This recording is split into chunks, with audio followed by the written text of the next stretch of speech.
Okay, let's get into Act 3, Scene 2. Um, Scene, characters, and plot. The scene is Capulet's orchard. We've got Juliet and the nurse. The orchard seems to be where Juliet hangs out a bunch. I've seen this acted out a lot of times, like in her room, but either way. Um, and basically, it starts with Juliet gives a soliloquy.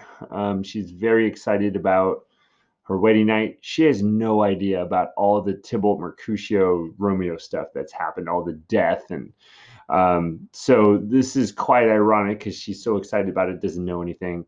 Um, but it certainly gives us some information about how she's feeling, right? There's a bit of nervousness mixed in with excitement. And then basically the nurse just comes home and delivers the bad news.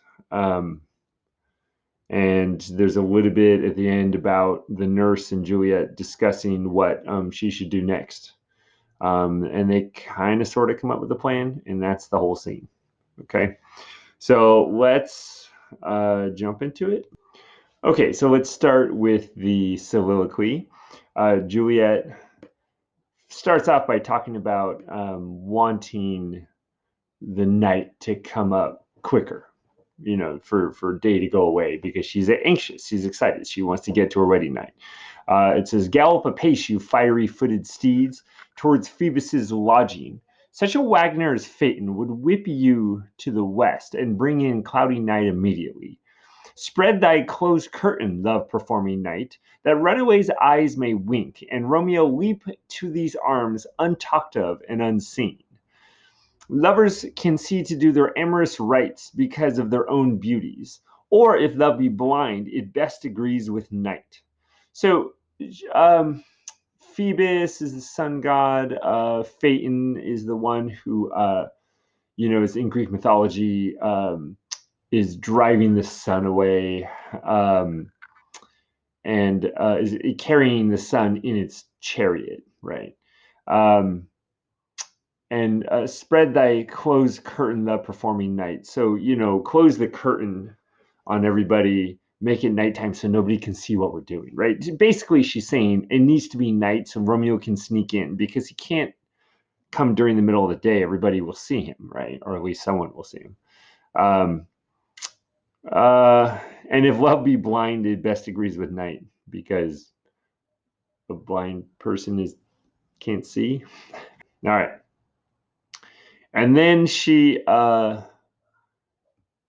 gives a different kind of picture of night. She says, "Come, civil night, thou sober-suited matron all in black, and learn me how to lose a winning match, played for a pair of stainless maidenhoods." Okay. Um, Sober-suited matron all in black. That's someone who's in mourning, right? This is sober because you're going to a funeral, right? You're all serious. So on the one hand, she's excited for Romeo to show up, but on the other hand, it's serious business here. She's about to lose her maidenhood, which we talked about as virginity. And it says, "Learn me how to lose a winning match." What's interesting here, the wording's interesting. By losing her virginity, she wins Romeo, right? Uh, and then she says, "Hood my unmanned blood bathing in my cheeks with thy black mantle till strange love grow bold. Think true love acted simple modesty." Um, she's blushing, right? And she wants the nighttime to mask the darkness, to mask her blushing cheeks. She's a little bit embarrassed because she's never done this before. Um, and uh, and then she continues. So she has mixed feelings about all this, right? "Come night, come Romeo, come thou day and night." So Romeo is her day in the nighttime. It's her knight in shining armor. It's her, light in the darkness. "For thou wilt lie upon the wings of night, whiter than new snow upon a raven's back." So this is kind of the inverse of what Romeo was doing. Not the inverse. It's the same thing that Romeo was doing. He was saying that she's this bright shining light in the darkness. She's saying the same thing about him. uh he lies upon the wings of night, whiter than new snow. So he's so bright and beautiful, basically. Come, gentle night. Come, loving black-browed night, give me my Romeo, and when I shall die, take him and cut him out in little stars, and he will make the face of heaven so fine that all the world will be in love with night and pay no worship to the garish sun. Which is interesting because he always called her the sun. But this is just romantic. It's cute. It kind of sounds weird to say she wants to cut him up into little stars. But the idea is she wants to be able to see him for all eternity because the stars are always there. And he's so beautiful. He's always shining. So, it may sound a little metaphor, right? If you're looking for a metaphor, there's one. Oh, I have bought the mansion of a love, but not possessed it. And though I am sold, not yet enjoyed. Um, Having to wait is so difficult. It's as if you bought something and you can't use it, right? I bought a house, but I can't yet, enjoy it. So tedious is this day, as is the night before some festival to an impatient child that hath new robes and may not wear them. You're so excited about wearing your prom dress, but you have to wait until the prom, something like that. Okay. This is like Romeo. She's so excited. She's already married to him, but she can't enjoy what comes with marriage, let's say. Okay. Now, all of this is a little bit of irony because, she's so excited about this, but she's no idea all these terrible things that have happened. So here comes the nurse with the cords. Oh, here comes my nurse, and she brings news, and every tongue that speaks but Romeo's name speaks heavenly eloquence. Now, nurse, what news? What hast thou there? The cords that Romeo bid thee fetch? And this time she's not faking it, right? This is kind of a mirror of the last scene, except this time she really is sad. Aye, aye, the cords. She drops the rope ladder. Ay me, what news? Why dost thou wring thy hands? Ah, where a day? Oh, sorry. Why dost thou wring thy hands? And the nurse starts freaking out. She just breaks down into like tears because she's so upset about what just happened and what she's heard and what she saw. Oh, where day? He's dead. He's dead. He's dead. We're undone, lady. We're all undone. Alack the day. He's gone. He's killed. He's dead. Now, who do you think Juliet um, thinks the nurse is talking about here, right? Um, all she's thinking about is Romeo, and the nurse is bringing her news. What other news would she bring her except for about Romeo? So when she says he's dead, he's dead, he's dead, this is a little bit of dramatic irony because we know who she's talking about. She's talking about Tybalt, but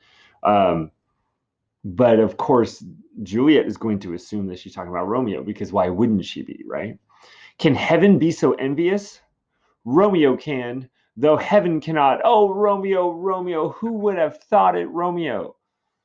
Okay, so now Juliet's confused.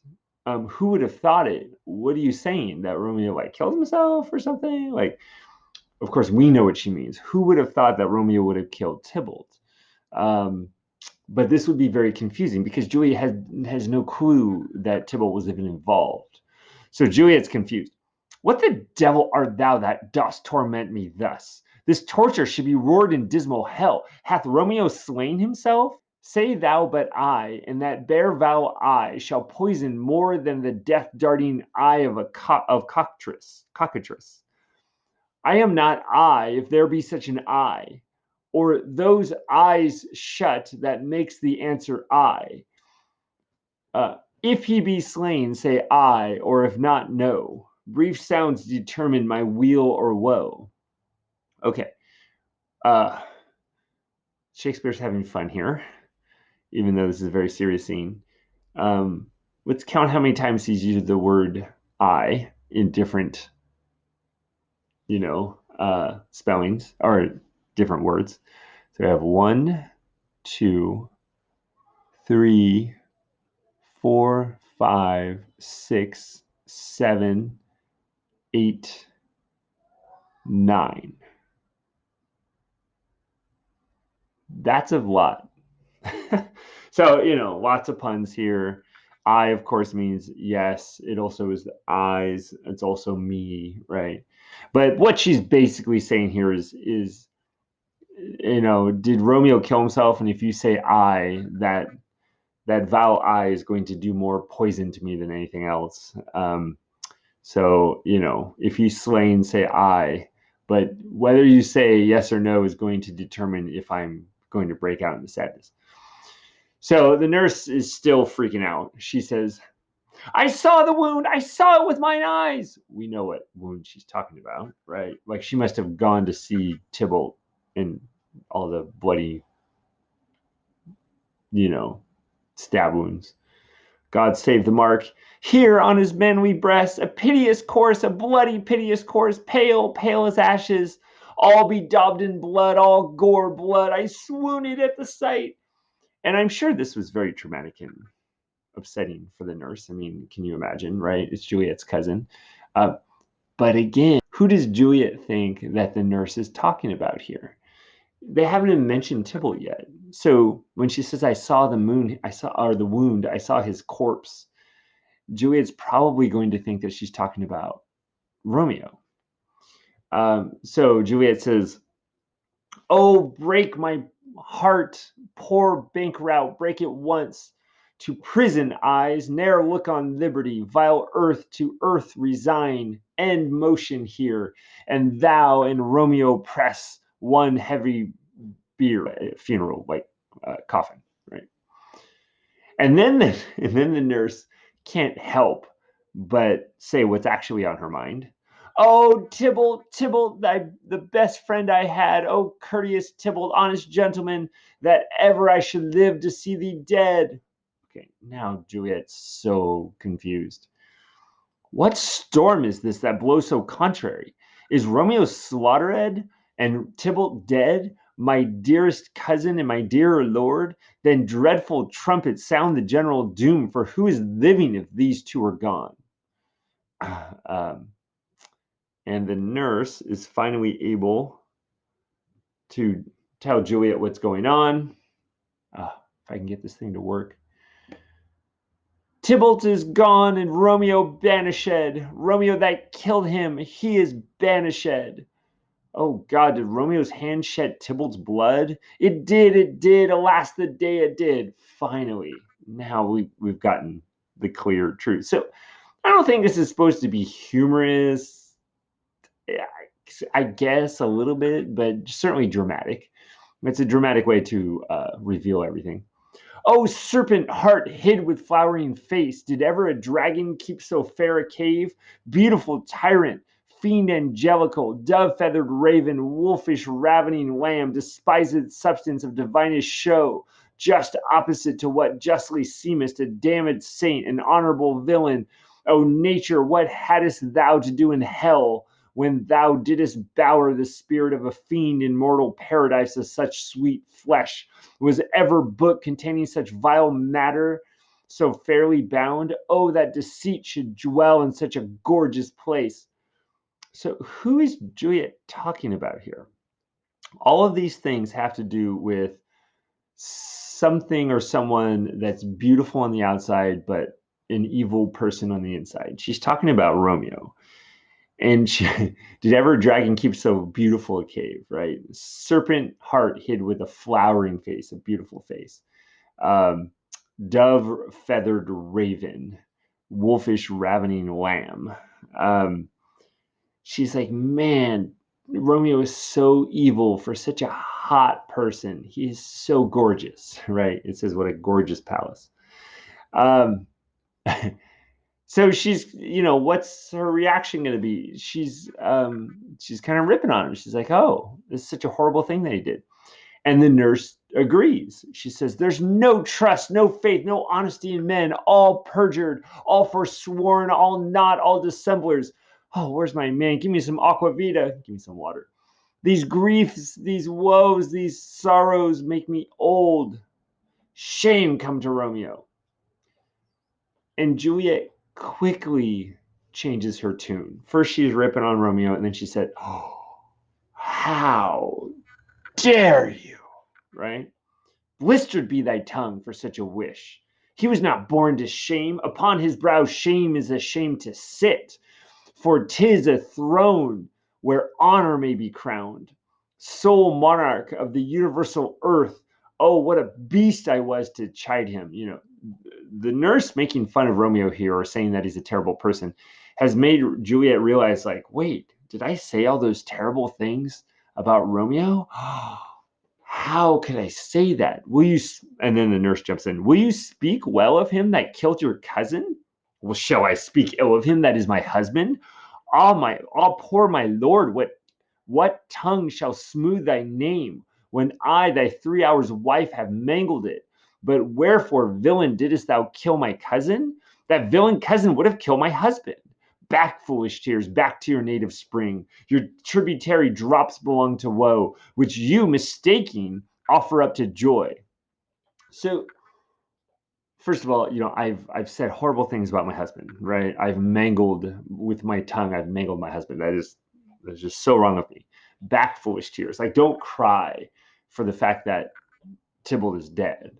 Um, you've been mistaken. You really should be crying for joy, right? You're offering up to joy. These tears should be for joy, because you should be happy that Romeo has killed Tybalt, because that villain cousin would have killed my husband. Tybalt was trying to kill Romeo. I should be happy that he didn't, and I should be happy that my husband killed my horrible villain cousin, right? Uh, my husband lives that Tybalt would have slain, and Tybalt's dead that would have slain my husband. All of this is comfort. Wherefore weep I then? Some word there was worser than Tybalt's death that murdered me.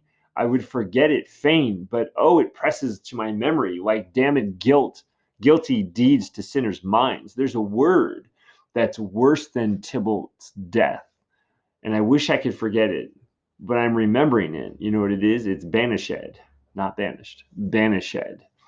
Tybalt is dead, and Romeo banished.